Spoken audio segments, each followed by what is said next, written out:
really try to do is get audience engagement. I'm actually one of those people, even as a theater practitioner, that I'm almost like nervous when I go into some of these abstract underground theater plays that my friends put on all over town because of audience interaction. But we are going to do a little bit of audience interaction to get things started off here. How's everybody doing today?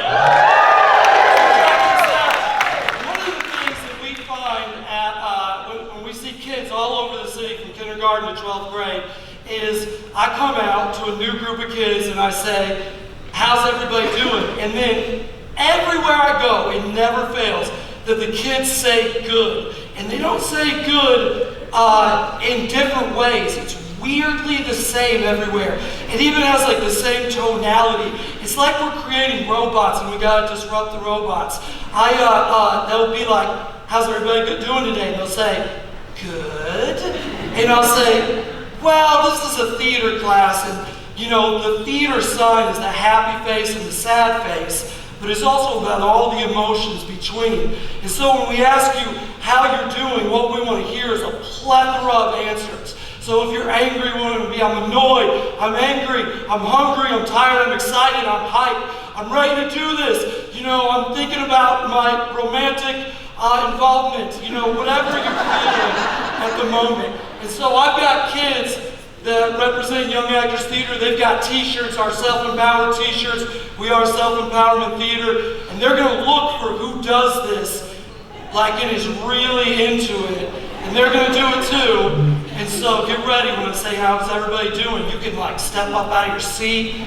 You can be as expressive as you want to be, or you can be, you know, I'm annoyed, just quiet. When I get a group of teenagers going, it gets super dark and super goth very fast.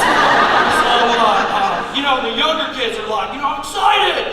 The older kids are like, you know, I've got feelings, man.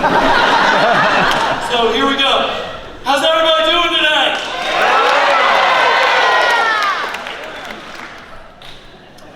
All right. So, go to the first slide there. My name is Justin Wade. I'm the Executive Director of Young Actors Theater. Mostly I'm a theater practitioner that has spent my whole life dedicated to working with kindergarten through 12th graders and really trying to disrupt youth theater, actually. My team and I have been working for some time on bringing social issues and social justice theater in with kindergarten through 12th graders. And so that's a picture of me when I was a young actor at Young Actors Theater. I came to Young Actors Theater in 1989. Young Actors Theater was in this building in the Athenaeum, and its founder, who was the executive director that I took over from, Charlotte Kaufman, was there teaching at the time. She was around YT from 1976 to 2005. And in 1989, Mass Ave was a lot different. You know, some people use the word seedy. You know, and there was a lot of smoke on the street from cigarettes. You know, the smoking age so different, right? Like, it was also a pretty vibrant time actually in the arts. So right outside of this building, there was a lot of interesting art people. Charlotte Kaufman would be outside and she smoked long Virginia Slim cigarettes. And she also strangely started letting me bum cigarettes off her when I was like in the 9th grade, so I don't even know what to say about that. She was, but she'd be out there smoking cigarettes, and she would always like say things in the same type of way. So, you know, she'd let us all go out into the city for lunch, and I'd come up to her and I'd say, can I get anything for you, Mrs. Kaufman, for lunch? And it never failed. For like the 25 years that I knew her, I only saw her drink black coffee and smoke long Virginia Slim cigarettes. I don't think she ate. And so she'd just be like, give me a black cup of coffee, a small, please. You know, no cream, no sugar. And she had a raspy voice. And she'd be like, come here for a second and let me tell you something about method acting before you leave. She was a deep theater artist who had been a hat model in New York and an actor in New York, and her husband moved here for a job, and then she started the Young Actors Theater. Young Actors Theater was very small, and she was very content with that.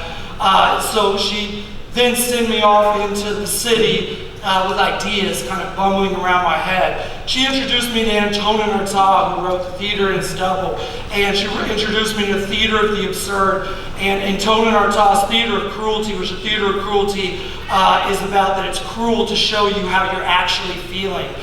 She introduced me to Stanislavski, and just all kinds of acting grace that were deep like theater philosophers. It was very interesting that this person who worked with kindergarten through 12th graders was so interested in kind of feeding us who the greats were and what they were really all about. And so I'd always go get her black coffee and go back to her, and she'd always kind of have something to go off about. And usually it was something like, you know, when I was a child, it was ladylike to smoke. And she goes, and by the way, I don't like girls wearing jeans. She was really annoyed with that, you know. She always had like a dress on every single day of her life, and if she'd see somebody that she hadn't seen on the street, like in the middle of Mass Ave, she'd like look at them and literally do an entire curtsy like in the middle of the day. Okay, go on to the next one. So I acted in theaters all over town, and mainly at Young Actors Theater, but I was also deeply involved in the hip-hop movement and the underground punk rock movement when I was a kid. I was in a group called Civil Disobedience, and we used to record up at Midtown Music on 38th Street. And I just cannot say enough about what that punk rock community and underground hip-hop community in the 90s did for me as a nonprofit leader today. I look back at that time and, you know, I learned how to take an idea and actually bring it to the public. And even if it was in a house, and a group of friends of mine would bring bands from different cities in, and we would do shows, we were serious about it. We sold t-shirts and we had tapes, and we had, you know, an organized business structure without even realizing we had an organized business structure at the time. You know, it was very much the DIY era, the do-it-yourself era, and it's something that stuck with me for the rest of my life. And I believe that it gave me the ability to take kids and say, we're going to do this play, we're going to do this play, and just do it without much thought. If I hadn't have had that background in the punk rock scene and the hip-hop scene in the 90s, it just wouldn't have been the same. I also spent a ton of time at the downtown library. I am a very self-taught person. I went through every section of the library when I was a kid, and it was a home away from home. When I was in 18 to 22 era of my life, and I just read everything I got my hands on. It was, for me, like going to school. And another thing, too, about the formative years for me is, at the time, Heron Art School was at 16th Street, where Heron High School is now, 16th and Talbot. And the area out there was just flooded with artists at the time when Heron School, IUPUI's Heron Art School was there. And I used to sneak into art classes constantly and take like the history of art at IUPUI, even though I wasn't a student at Heron. It's a whole other story. But I was, I think a lot of teachers started thinking I was a student there. But that time really, it taught me like how to think about art. And you know, a lot of professors there were talking a lot about how to go in and be a painter, you needed to know the history of art and to know you were doing something new. And that really struck a chord with me in the theater world. And so I'm big, my team's big, and the kids we're around are big on really knowing what's come before us, so that when we're embarking on something new, we really feel like we're doing something new. Okay. And so at the time, I was smoking a ton of pot, and I was drinking heavily every single day. And that led to doing hallucinogenics. It led to hopping freight trains, going all across the United States on foot, and doing a lot of drugs in a lot of counterculture communities. I was taking pills relentlessly. I had some crazy things happen to me during that time. When I was 22 years old, I shot heroin for the first time in an apartment on 16th and Talbot. And the first time that I ever shot heroin, I looked over at a friend of mine and I said, I'm going to do this every single day for the rest of my life. Because it took all my pain away. And at the time, looking back, art was doing the same thing for me, but I liked the drugs too. And the pain that it took away from me was anxiety, stress I wasn't dealing with. It's like I was just trying to have a party every single day of the week. And when I turned over my friend and I said that I was going to do heroin every day, I did it every day for over 300 days before I ran out of money, looked up, and had a very serious drug habit. At that point, my life spiraled out of control. And I ended up being homeless in the streets of Indianapolis, being in and out of centers for detox, transitional housing, going to Narcotics Anonymous, sometimes by force and sometimes by want. And Narcotics Anonymous slowly started to change my life. There were multiple mentors in this city who were older people, usually men who had done time in the penitentiary, that were leading the young people who went to Narcotics Anonymous in our city at that time. And some of them really took me under their wing and just invested time in my life. And they taught me how to get over to the other side and get clean. And so I ended up joining the methadone program, and I was number 818 in the methadone clinic. And the methadone clinic that I went to a couple of different ones. There's one in Broad Ripple that's there to this day, and there's another one that's there to this day right across the street from the downtown library. And so I was a member of that one. It's number 818, and I always remember that number. I'm going to get it tattooed one day on me because methadone took me out of the drug world, and methadone is a legally administered medicine by doctors that then takes away the dope sickness so that a person who's an opioid addict can then survive and live day to day in the normal world. And so through a few of these slides, I'll have still been on methadone. Later on, I'll talk about how I ended up getting off of methadone, but I ended up being on methadone, working the Narcotics Anonymous programs, and getting away from drugs and then leading a different life. And so, once I got on methadone, I went back to Charlotte Kaufman, and I was in class one day with her, and I was like, we were down at 12th and Central, the old Centrum, so we ended up bringing Young Actors Theater back to the Athenaeum, which is kind of always been the mainstay for the Athenaeum. But when we were at 12th and Central, I was sitting there one day at rehearsal, and I said to Charlotte, and she's with a group of kids, I'm like, can I try something? And I ran up on stage, and I'm like, come on, you gotta get more into it. And I really started to like kind of push these kids. And I did what I do today. I always joke around to the kids that I consider the main part of my job today to be that I talk kids into being into things. And I'm like, I really don't think I do anything else, actually. But, so I talked these kids into getting more into it. Charlotte got excited, so she was like, why don't you come on as the assistant director? And I started doing all the Young Actors Theater plays with her, including going to get her coffee every single day. And we made absolutely nothing. Charlotte made absolutely nothing. I was actually putting my own money into the company, and I did the lights, the sound, I sold concessions, I did the sets, I assistant directed the plays. I was literally just doing everything in this little theater of 20 kids where we did 3 kind of full-scale productions a year, and loving it. Like it was, and for the time in my life too, it just was an entry into something that I was like, I'm going to be a teacher. This is what I'm going to do. I'm going to work with kids, and I'm going to work it for Young Actors Theater and take it over one day. And so, at the time to teach myself how to teach, I started getting jobs on the side at different schools.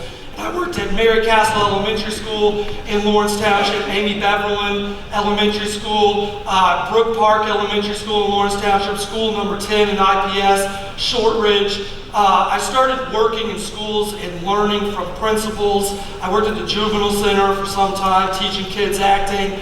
And the principals I was around, the older teachers I was around, every single one of them just came into my soul over that time, and it was like going to school to be a teacher.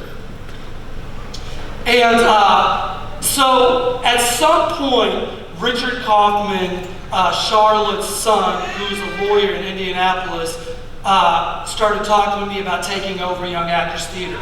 Charlotte was aging at the time. She was still an amazing teacher, but she was having a hard time with the whole thing, and she'd love to even say to everybody, I have narcolepsy, so I may fall asleep while I'm teaching you. And she did. She would literally fall asleep in the middle of monologues weirdly. People always wondered if it was an act. It was interesting how it all went.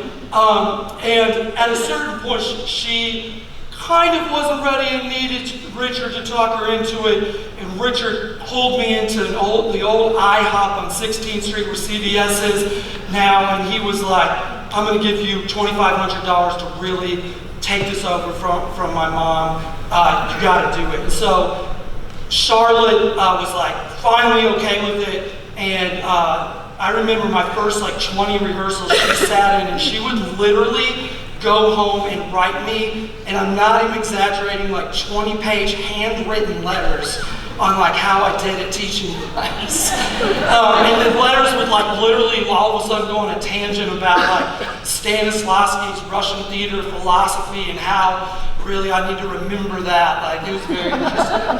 And so as I took it over, I really was hard on that we're going to bring in the punk mentality. And what I meant was that we're going to bring in the do-it-yourself mentality. That we were going to do more shows, break the groups up, and that it didn't matter how it went. I was also very ignorant about nonprofit businesses at the time. I literally thought that if we got, if we get enough people to see a show and enough kids come, we'll be able to keep the theater open for another day. I didn't know that later I'd be worried about individual donors, corporate sponsors, foundational support. That didn't even dawn on me. And I think it's good that I walked into the whole thing green, to be honest. Because I've always said that it's been kind of an education the whole time of nonprofit business too. But I knew that I wanted to bring in the punk mentality. I knew I wanted to have a DIY culture within YT, so we started doing that. I also, at the same time, wanted to pull from the greats. I wanted to be even more forthright about talking about the things that Charlotte always talked to me about, and to pull out the mentalities of great abstract theater artists from our time, because I knew so many kids in our town would resonate with that. And so I did all of that, and it started to work. And so my sister Catherine came on, and the two of us started doing YT together. And two of our main things that we were about was, one, we were going to take kids extremely seriously. We both promised ourselves that when we were around children, we were going to believe that a kid that just walked in our group and may never act again was a serious artist ready to be taken seriously. I mean, we still have to kidify it for kindergarten through third graders, obviously. But that we were going to be, we were going to treat everybody like they were already an artist. And this quickly worked. I think that when we started taking kids seriously, kids quickly took what we were doing seriously. And now that I know a lot, even more about education, personal relationships, and my viewpoint are the difference between great teachers and wannabe teachers is literally the personal relationships with the kids. And I really, truly believe that kids come around to people that take them seriously and want to make that relationship quicker. It's almost it takes out all the cheesiness and creepiness of adults. It's just taking the kids seriously. The other thing that we were all about is we were going to create a ton of shows. I came from a mentality of create albums, create songs without even thinking about it, release everything, release whatever you got. Do not sleep on holding your product too long. And so I was YAT's going to put up a bunch of shows. And the other thing about that is that I'm a deep believer in the whole mentality. Michael Phelps had to do the same amount of laps in the pool, no matter how talented he was. Getting up on stage is how an actor gets to be a great actor, is doing play after play after play after play after play in front of people. So another mentality that we have is a lot of art is done as escapism. And we're fans of art that's escapism, but that's not what Young Actors Theater is. We study art that's a way in, not a way out. We study art that is all about facing what are you going through in your life.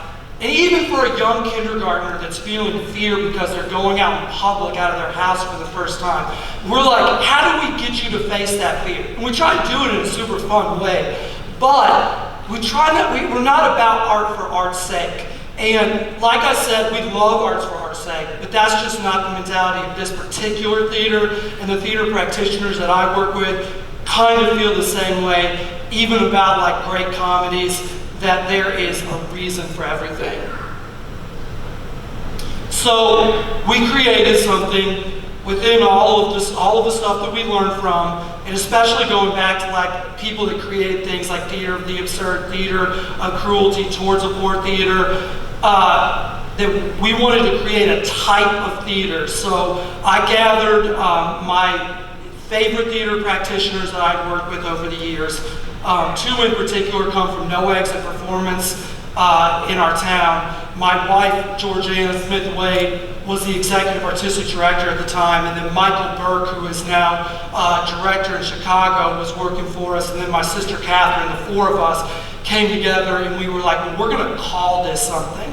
I was a fan of Self-Reliance by Ralph Waldo Emerson when I was younger, and I wanted it to be self-something. And so our mission is to create theatrical opportunities that instill confidence, creativity, and discipline in youth. And we were like, what is it if you take confidence, creativity, and discipline and you wrap them into one thing? And we decided that that's empowerment, and so we called it self-empowerment theater. And self-empowerment theater has 5 elements for it to be a self-empowerment theater show. I won't go into all of those, but the main one I want to hit on is that it's devised. And so I learned about devised theater when I first met my wife, and I was immediately like, we're doing this with the kids. This is what we've been looking for. Devised theater is something done all over the world, and it's just a name given when a group of theater practitioners get together, and with the director and the actors, they create an original work from scratch. They're writing it, and they're doing improvisational exercises to build out a story. And so through a lot of devising exercises, one of the main groups we use is called the Frantic Assembly, and they're a group in Europe that we actually talk back and forth with on social media, and they're masters of devised theater, so we really took a lot of their concepts, brought them in with kids, and now everything that YT does, 56 productions last year that were all original works, every single one of them that were built from scratch in the devised theater method, and everything we do is self-empowerment theater. And so we also have a bunch of school relationships, like we're at the Phelan Leadership Academy full-time over on the far east side. We do side projects all over town. We have what we call one-off performances. So we've done these for Keep Indianapolis Beautiful, for Start With Art, for the Sustainability Conference at IUPUI, for the opening of the Keep Indianapolis Beautiful Pocket Park. And when we do these, they're topical. We take the issue, and then the kids do like a 5 to 10 minute piece on whatever issue is going to be presented, and then they present before the event. And then we do social issues plays. That's what we specialize in. It's the main thing that we do. And we're gearing up towards everything we do always being a social issue. Everything we do is a self-empowerment theater play, but YT's going into a place where everything we do will be an issue that people in our kids in our city are dealing with. And all of this stuff is by youth, for youth. And so the kids are devisers in these projects. It's their voices, their words, their stories, and then the director's kind of trying to get everything that they experience based also on research on the social issue and kind of bring it into a story. Okay. And so Jay Talmadge Province made this, and he likes to put himself up into his work. And he made this slideshow. He is our creative lead at Young Actors Theater, and he's our brander. He's actually in New York now at Parsons School of Design. He did a full-time internship with us when he was in school, and he went online to school online and worked for us full-time for a couple of years before he went to Parsons in New York. And branding is really important to us. At a certain point, we really started looking at everything that we did, and we said, okay, let's brand Self-Empowerment Theater, let's brand Young Actors Theater, let's put this all together so all of the things that we've come up with can be seen. And so I'm really proud of what we came up with. We talk about the hero's journey a lot. Joseph Campbell is a great philosopher who talks about the hero's journey. And the hero's journey, George Lucas believed that every story was like this, and so Star Wars is kind of like it, where one person starts here, and then something changes and they fall. And they're worse than they were before, but then through trials and tribulations, they built themselves up to a better place than they were before. And so that's like every story we're trying to do, the hero's journey.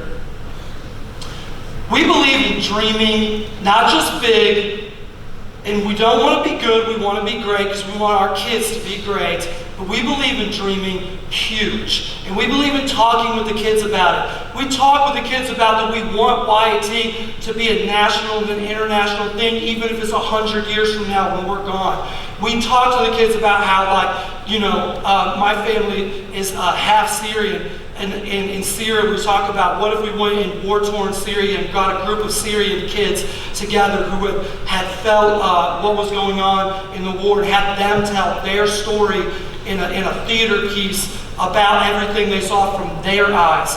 We try to get it in the kids' heads that they need to dream huge. So we baked everything down to like a couple of things, and this is what we are. We research, we devise, we rehearse, we perform. And I want to just say something about the research part of that, is that we believe, so I take a lot from the book Creativity Incorporated by Ed Catmull, and he talks about when they created Pixar, how important the research was. When they built Finding Nemo, for example, they went to Baltimore and went into the aquariums and studied like fish for years. We're really moving towards this platform when we take an issue on that part of our process is spending weeks to months with the kids researching the topic so that they know what they're talking about when they go in. These are just a few examples of our kids that are doing things in Los Angeles, in New York, and Chicago. And in this grouping up here, while they were here in town, 3 of them started their own theater companies in downtown Indianapolis that were full-scale theater companies. One of them, Beck Jones 7th Artistry, just did a show that brought back kids from all over the United States back to do one this summer. And these kids are examples of what we wanted this program to be about all along, and they made me know I can do it another day. It is kids who have taken this stuff on and then are becoming real artists or people in the community that truly care about making a difference. And as storytellers examine justice, so you might say, like, where's this all going to the theme of justice? And it's this, is that as a theater practitioner, for justice for me is examining both sides of a story and then telling the story from an empathetic viewpoint from both sides. And so we work so hard with kids to take on an issue, and then no matter what they think about it, to truly see where both sides are coming from, be empathetic about both sides, and tell the story without an opinion.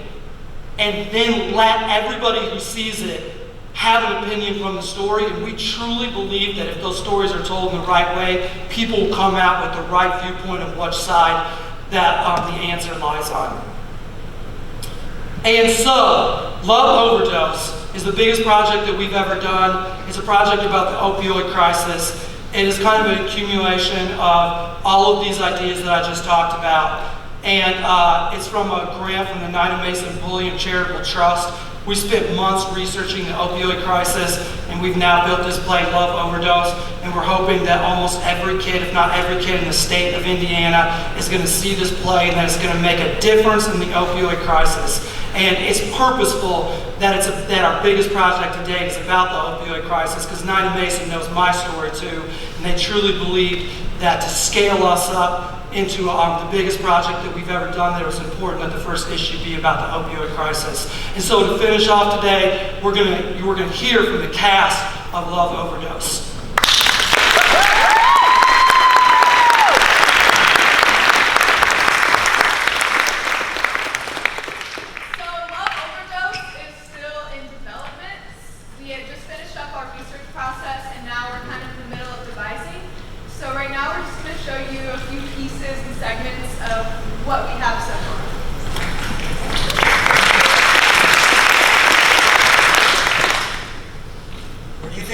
Is right now. Like in the hospital? No, like in her mind. She halfway to heaven or whatever. There's a heaven. I don't think your sister's gonna get in. Shut up. You know what I mean. I don't. Like, she's in there and she's hooked up to all these tubes, machines, and they said she probably can't hear us, but she isn't dead yet. I mean, they think her brain is still going, still working. They have to run more tests. So she's asleep, but it's more than asleep. She's somewhere, right? Yeah, she's somewhere. You think she's sorry? Yeah, Mom, slow down. Mom, no, that's not possible. She was clean. No, Mom! Hi, can you tell me your friend's name? Sweetie, can you wake up? Security, did you find anything on her that Can you could wake save up, her focus? please, sweetie? This is trauma 3 coming in. Trauma 3. We're gonna move your legs, okay? We're gonna lift on 3. Ready? 1, 2, 3, lift. Reed, listen. Listen to me. I started doing drugs because it was fun. I felt good. I felt more like myself, like a better version of me. But soon I didn't want to be any other version of me. I didn't want to be insecure or afraid. I didn't want to have anxiety. I didn't want to be sad. I didn't want to deal with dad or divorce or school. I just wanted to be this version of me where everything was cool and I didn't have to feel this big pain that humans walk around with.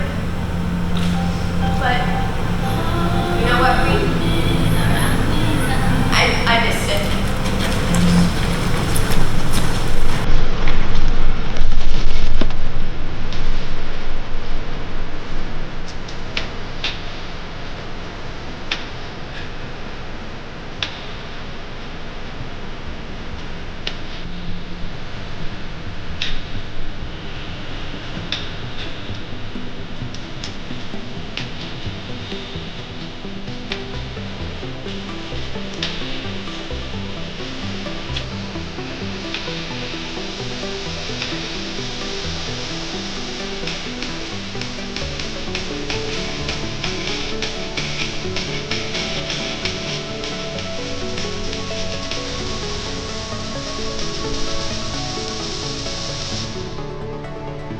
Love Overdose.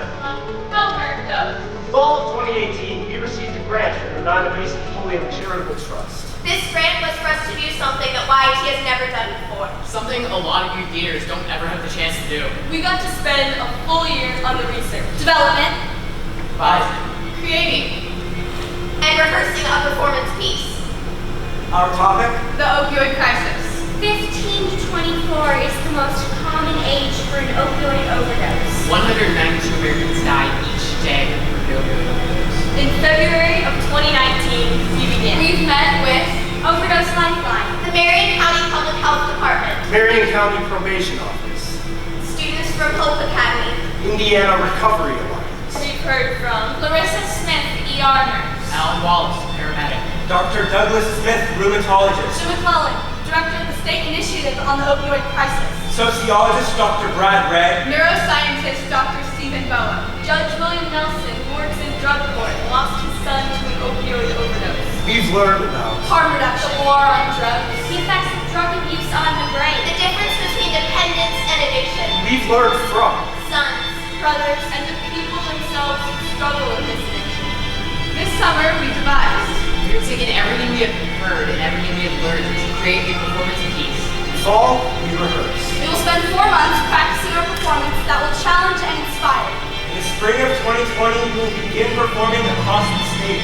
For 5,000 middle and high school students. And while we are still creating our performance, we know our message is clear. Love overdose.